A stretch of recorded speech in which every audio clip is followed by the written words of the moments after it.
करतो. धन्यवाद. बच्चू कडू. खरं तर गुन्हा दाखल होणं म्हणजे गुन्हेगार नसतं आणि गुन्हा दाखल झाल्यावर त्याला गुन्हेगारीसारखी व्यवस्था करून ठेवणं म्हणजे हा मोठा मला वाटतं त्या मानवी अधिकारावर त्याचा अवमान आहे. एकीकडे नागरिक सुरक्षा म्हणायचं आणि नागरिकावरच अन्याय करायचा. मला वाटतं हे फार विचित्र पद्धत आहे. 30-30 दिवस 24 तासाच्या आत का नेत होतो आपण का काही जर त्याच्यासोबत वाईट वागला तर काय पोलीस स्टेशनमध्ये असणारे सगळेच अधिकारी चांगले आहे असं तुम्हाला समजायचं आहे का? तो तिथं काय करू शकतो, कशा पद्धतीनं समोर जातोय काही सांगता येत नाही. आणि आपण अनेक उदाहरण सांगतोय. सभापती महोदय, मी जेव्हा इकडे मंत्री महोदयाच्या मीटिंगमध्ये बसलो आणि मला मागं तिकडे 307 गुन्हा दाखल केला.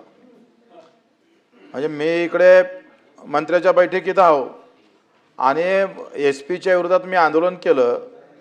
एका ठाणेदारानं एका गृहस्थाला त्याच्या पोरीला पळून नेलं म्हणून त्यानं तक्रार करायला गेला आणि तो ठाणेदार दारू पिलेला होता. त्या तक्रार करणाऱ्यालाच मारलं आणि मग आमच्या भाषेत आम्ही त्याला उत्तर दिलं आणि त्याचा डाव म्हणून त्याचा राग म्हणून SP नं माझ्या इकडला एक विरोधक पकडला आणि त्याला सांगितलं तू एक रिपोर्ट दे. पहिला रिपोर्ट वेगळा दिला माझ्या घरावर आले म्हणून आणि दुसरा रिपोर्ट माझ्यावर तलवार फिरवली बच्चू कडून. तो मग मी हजर नाही माहीत झाला तर तिसरा रिपोर्ट अधिक दिला आणि तिसऱ्या रिपोर्टमध्ये काय लिहिलं का बच्चू कडू हजर नव्हते पण त्याच्या सांगण्याहून तलवार फिरवली म्हणून 307 दाखल केला.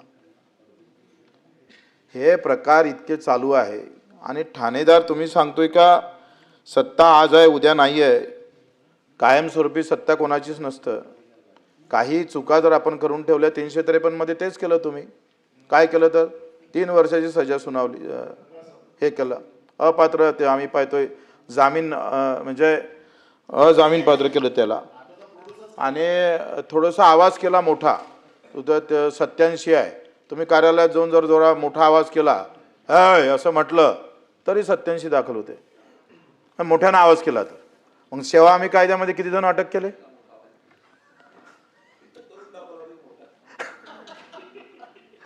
म्हणजे हे जे आपण पाहतोय. मी जेव्हा मंत्रालयात आम्ही हे झाले त्याच्यानंतर आंदोलन झाले ना आंदोलनानंतर लगेच कायदा आला. कर्मचारी अधिकाऱ्याच्या सोयीसाठी कायदा आला.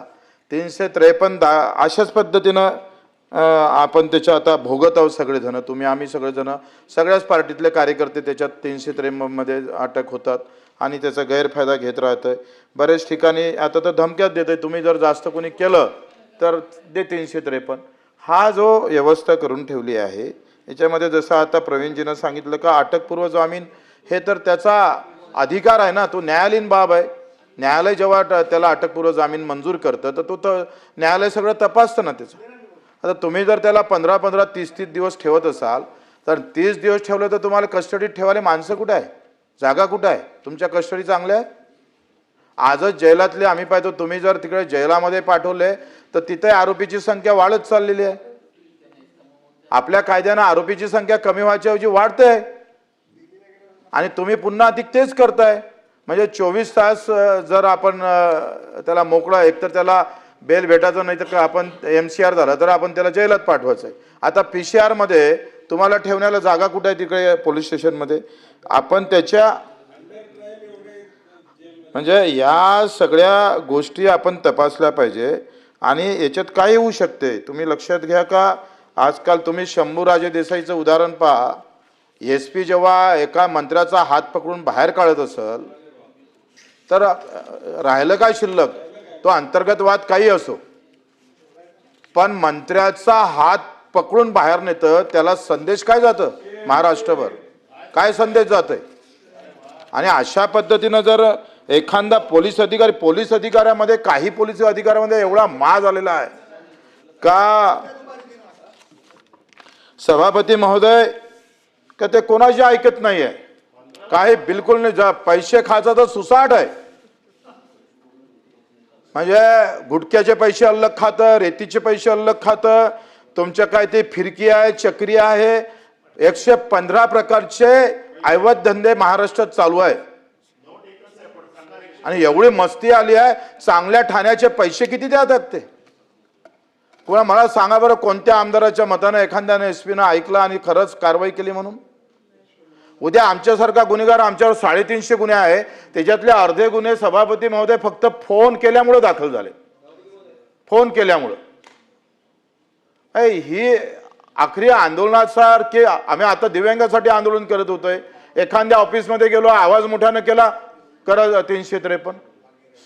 आम्ही 350 पैकी 125 353 आमच्यावर दाखल करून टाकले. मग आंदोलन करण्याची भाषाच बंद केली. ही जी व्यवस्था आहे तुमच्या या अशा बिलामुळं, कायद्यामुळं, आम्ही जरी सत्तेत असलो तरी ह्या ज्या तुम्ही काही अटकपूर्व जामीनचा असेल, हे असेल, बाकी बिल जरी चांगलं असेल, काही तरतुदी चांगल्या केल्या असेल, त्याला समर्थन करतो. पण अशा तरतुदीला आम्ही समर्थन करणार नाही. त्याला चेंज करावं लागेल, त्याचा बदल करावा लागेल. मला असं वाटतं त्याबाबत स्पष्ट भूमिका तुम्ही केली पाहिजे. काही दुरुस्त्या करणं आवश्यक आहे. आखरी या सगळ्याचा परिणाम लहान लहान कार्यकर्त्यावर तुमचं आमचं भागून जाईल, पण जो सामान्य कार्यकर्ता आहे, गुन्हा दाखल होणं म्हणजे काही गुन्हेगार नसतं ना. आणि तुम्ही गुन्हेगारासारखी जर त्याला आता सजा 30-30 दिवस ठेवत असाल तर ते चांगलं नाही आहे. त्यात दुरुस्ती करावी अशी विनंती आहे. सदाभाऊ खोत, शेवटचा आता. धन्यवाद सभापती महोदय. 7 बिलं आहेत आज. मी संसदीय कार्यमंत्र्यांना भारतीय पण माझी नागरिक विनंती आहे की सुरक्षा आपण जरा सदस्यांनाही सांगावं, हे नंतर आफ्टर थॉट